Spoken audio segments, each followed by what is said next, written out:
G'day, everybody. I'm going to talk about simple ways to find out answers, definitely at court or when you're a parent. And the simple way to find out answers is you ask them, why did you do that action, son, or whoever it is? And they'll start explaining. And that's how we solve things sometimes. And when I ask them, I won't want to know just why they did it today. They might even tell me what wound up to it and go to speak about that. And I can be a parent to go, well, I don't want to know about that. You shouldn't have done that, rah, rah, rah, rah.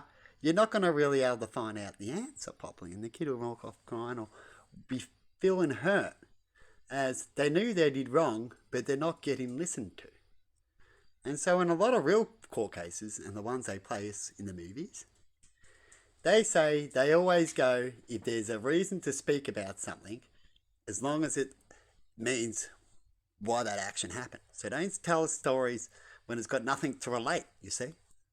And the kid will talk about just what related. So I went and hit that kid, now daddy, because he said, fuck you, because not just because he said fuck you now, it's called the last straw. The last straw is not the answer. And so to get the real answer, you want to know a little bit more of why they said that. Unless they tell you straight out, I just did it because I wanted to, there was no reason. Right? No reason, I just did it. And there's those incidents. People do start things first. But in a lot of cases, when it comes to someone being accused, they did an action after someone did an action to them. So someone punched them in the face, and then the parent walks in and sees you punching them back in the face, and the parent goes, oh, you shouldn't have done that, you're in trouble. But then you have the conversation, no, I just got punched in the face previously by him. And then the parent will go, well, there you go, no more punching in the face, you're wrong, you're balanced out, man. You see? Because he's already previously did it and then did that. So there was that. Why did they do that action? And then you'd have a go at the person who first punched. Now, whoever punches again next will get double punishment, right? Other than that, I'm going to leave it because it balanced out, you see, because they shouldn't have punched back. That's if the things are similar. Sometimes balance out is they get to do the same thing back and something else. It all depends on how much they've already previously did, right? So they did the same thing back because that was the last incident, and then they get a payout for the previous incidents to fix off what happened, and all the rest will just will give you a payout that happened, and that's why people get payouts. So when it comes to getting an answer, you always got to go back. So they go, why did that person punch you? How far back do you need to go? You'll hear a few more incidences. And then if you get convinced, oh yeah, now I get it why you punched, then you don't have to hear any more. That's when you go, okay, I get it now. Right, I get your point. And that's why they're talking. This is why I punched. This is why I did this action.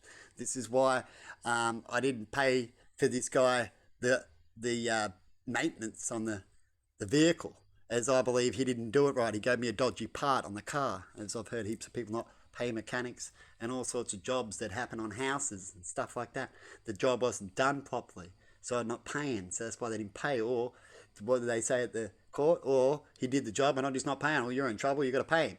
But when you say, well, he didn't do the job properly, well, then you got to pay him back. All the people want to know is that you're going to come back. We need to know a date. When people are in limbo, you go to court until they know an answer. That's what the court's there to settle.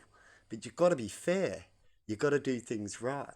And you've got to see why people do things. People may be guilty of what they did, but you can get a better lighter sentence, as they say, by hearing the truth why you did that. And if they realised that you beat up someone because they murdered or raped your kid, but you didn't get to hear that because you got to ask for that, and then you'll go, well, then hang on, maybe that person did it and I'll give them a lighter sentence, or if not, none, right? I go, I see your point, right? But usually you get some sort of sentence, or to see if you've learnt a lesson. The judges notice if they've learnt a lesson up to the court case and see that they're not, they know what they've done wrong and they've learnt, then you don't need to do such a big judgment, because the judgment's there to teach you a lesson as well. It's why we have a lot of judgments on people, to try to help them see things, but they can abuse that and keep on going with what they do wrong, you see, and repeat again, and then the next minute they're in jail because they keep doing the same thing they're being told not to do, you see. But anyway, I thought I'd chuck that out. when it comes to trying to find answers, because that's how I see answers. And if I was a parent, a lawyer, certain things I'd want to know so you can realize why that incident happened. Because if you don't know what happened before, then it didn't happen and you just did the action and you're dangerous. That's how you declare dangerous. You just did it for no reason. You ripped off that person because you wanted to see if you can get away with it. There was no reason. That person didn't not do the job properly, didn't give you dodgy parts. They did the right thing. But if they did that, then when it comes to court, then they'll be like, they can get into even more trouble worrying about getting the money off you when they're selling dodgy parts, right? And usually when you catch people like that, they'll just own up and admit it. But some people don't. They think they own the well. They think they can keep going and going and going. And that's why we have courts, and they can get caught later on about what they did. And they think they can keep going because they've got something to bite, but they don't realise what they've done, right? And that's why we either leave things, balance things out. People see things. I do it. What balance is leaving things, balancing things out? What does that mean? That means like in family. You've got to do this sometimes. In family, they borrow money off you and stuff like that. And then in the end, they might not be able to pay it back. There might be a person who struggles a lot, and you do quite well, right? And instead of fighting with them and worrying about it all the time, and you love them and you want them to connect again, and they're doing good now, and they're not borrowing money now. And they haven't for a while, but they just can't pay it back yet. And you even want to help them out, right? And in a lot of cases, I gave them back what people owed me with money through birthday presents. So give them a present, and then also said, no, you don't have to owe me that $100. That's also part of the present. Haven't I, Emma? I don't know if she heard that. She's on the phone. She knows about that, things like that, what I do. It makes things better again instead of whinging or whining about small things, right? When it comes to how you can fix things, you can keep whinging and whining and go, oh, here's a birthday present, but you still owe me that $100, right? When are you going to pay me that? People do that to spite you and stuff like that. But anyway, I'm going to leave it there. Best thing to always do is speak your truth. We know what needs to happen sometimes. We know what we do when it comes to certain things. People already know the system. We all know we've got problems in the system. We all know we need to fix it, and it takes the higher up people to see things for us to fix it. And hopefully they don't blame people and they just fix things. That's the best way to move on, right? When things are going wrong. Definitely a lot of other people are doing it behind the scenes, right? When it comes to certain changes and it was all just a habit. They're best to just stop and go, all right, that's no go anymore. We're going to do things more legit. We're not going to be lazy no more. Things like that were small, instead of going on and whinging about it, you just go, we're not going to happen. When an incident happens with the phone company and things go down, it does. All the best you can get is things do happen. Don't sue them and all that because of what happened. It didn't happen again the next day and the next day. It didn't happen when they said it wasn't going to happen. We make sure we got it on and then it happened, right? It didn't let you down too much, and all things fail, right? And so you're best to just hope from them that it won't happen again or it won't happen soon, right? As they're onto things, and next time something happens, it won't be the same incident, right? And if it is, why did that happen again? And it's all about just solving and fixing things and letting people know that it is and it will happen and proving it, because then when it doesn't and later on you try to do it again, people don't believe.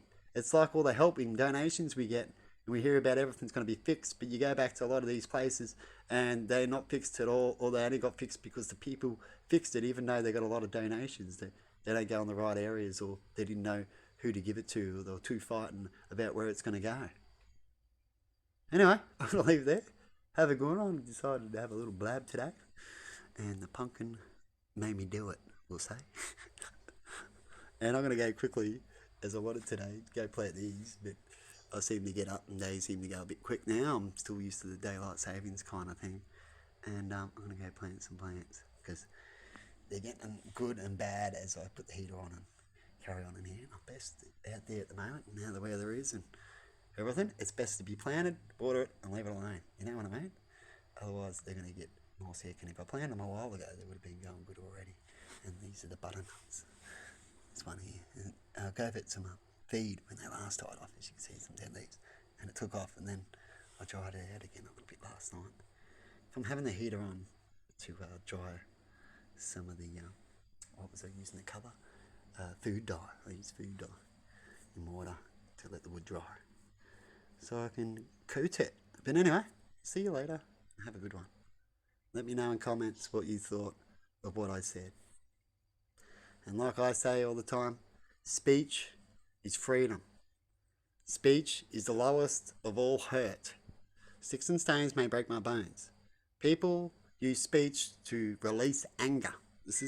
I want to quickly throw this out because this is what's happening a lot in society, and the left is causing a lot of problems. So I'm going to throw this out because of their feelings, and we all get feelings hurt, but that's life. Let's move on, right? Ignore it. Ignore a text if you know it's lies. Back it up and then just leave it alone. Let them fire away. Be more truthful, right? Because when it comes to your feelings, when someone says something, it's nothing compared to them physically stealing, taking away things that'll give you a feeling and you're losing, or physically touching you. When someone physically touches you, that means it's true. So someone can say, I'm going to punch you in the face, I'll stab you, all this. You don't take it seriously yet. You can take it if you think they might. And so you would back off. You wouldn't laugh at them. You'd do certain things, right, if you took it seriously. But you can't do anything unless the actions happen. Unless maybe you knew the guy already previously did it. Stuff like that. It's very rare that you take people's words seriously unless you know they're going to actually do it, not assume. Alright? When you know someone's done it, that's more than an assumption. An assumption is just someone you're coming up with and there's no real ever proof that that's ever happened, right? Or ever will happen. So when it comes to words, they're nothing. But the actions is the truth. So stealing from someone, right, physically, and then not admitting it, no reason why you stole, they didn't steal from you, they did not pay you on a job, stuff like that, then you're in the wrong, right? And when you physically attack someone because they're saying some things you don't want to hear, you are in the wrong. You're doing things that can get you into big trouble if you get done as being guilty. So if you actually done it and you know you done it, and you get done and it's done it, because that's what we need in the laws to get the proof. So people go to court, that's what I've got to do, and you take witnesses, right? Unless you want to take that risk too, you should never attack people, right? And when if you think you were going to get attacked, it comes down to the injuries and why you needed to do what you did. Okay? And I learned all this during school, having wrestle fights and stuff over arguments and words. Right? And what happens there? We get put in the timeout, we get talking to, we learn what happens when you do those actions. So when you get older, you don't have someone say, you shouldn't do that because this might happen to you. Right? And then you got to watch saying certain things like that to people because they literally think it is, even though they've got no proof it is. It's like a person saying, oh, I don't like you videoing me, but yet I've videoed you before. Right? Just, no, you can't do it to me, but I can do it to you. Kind of thing. And you know what that means, what type of people they are. Right? But anyway, I think I've talked enough about my subject of what I need to put out. And have a good one, everybody. See you later.